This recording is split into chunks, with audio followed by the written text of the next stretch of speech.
Sénèque affirmait « La vie est une pièce de théâtre. Ce qui compte, ce n'est pas qu'elle dure longtemps, mais c'est qu'elle soit bien jouée. » Monsieur le Premier ministre, voilà plus d'un an que la même mauvaise comédie dure. Un an que vous jouez sur les peurs, un an que vous entretenez un climat malsain, tout ça pour alimenter le récit du chaos. Bref, un an que vous fuyez les urnes et le peuple de France. La vraie peur, c'est la vôtre, celle de perdre vos postes. Après Michel Barnier, après François Bayrou, après Sébastien Lecornu 1, c'est maintenant le tour de Sébastien Lecornu 2 de nous interpréter la tragédie du « moi ou le chaos ». C'est devenu la pièce de théâtre, une troupe composée de gauchistes de droite, de gauchistes du centre, de gauchistes de gauche, de gauchistes écolos et comme figurants les gauchistes de l'extrême gauche. C'est le grand retour de l'incroyable tirade du « quoi qu'il en coûte », surtout lorsque ce sont les Français qui payent. Vous nous expliquez que sans budget de la sécurité sociale, nous nous dirigeons vers le néant, sans services de santé, sans prestations sociales, bref, le blackout total. Ce drame a déjà été joué par Elisabeth Borne il y a un an. Elle prédisait alors, avec une certaine vision, la fin des versements des retraites, la fin des cartes vitales. L'inconvénient avec les macronistes, c'est qu'ils osent tout, et c'est à ça qu'on les reconnaît. En réalité, tout ce théâtre d'ombre est uniquement joué pour sauver le soldat Macron. Vous voulez faire glisser l'anti-macronisme vers l'anti-parlementarisme.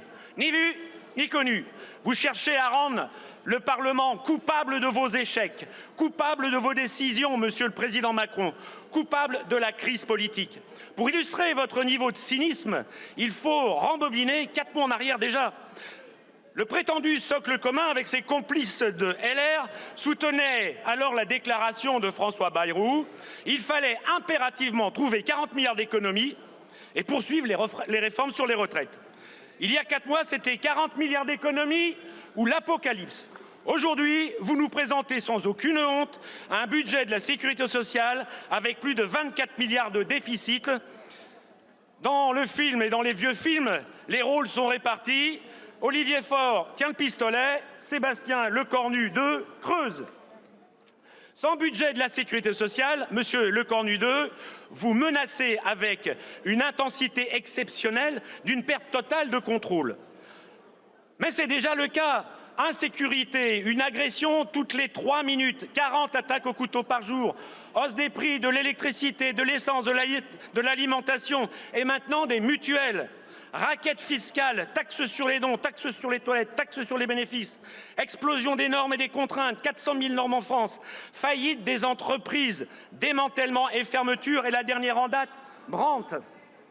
Crise agricole, répression violente des agriculteurs, avec hélicoptères et blindés, il manquait juste le Charles de Gaulle et les Rafales.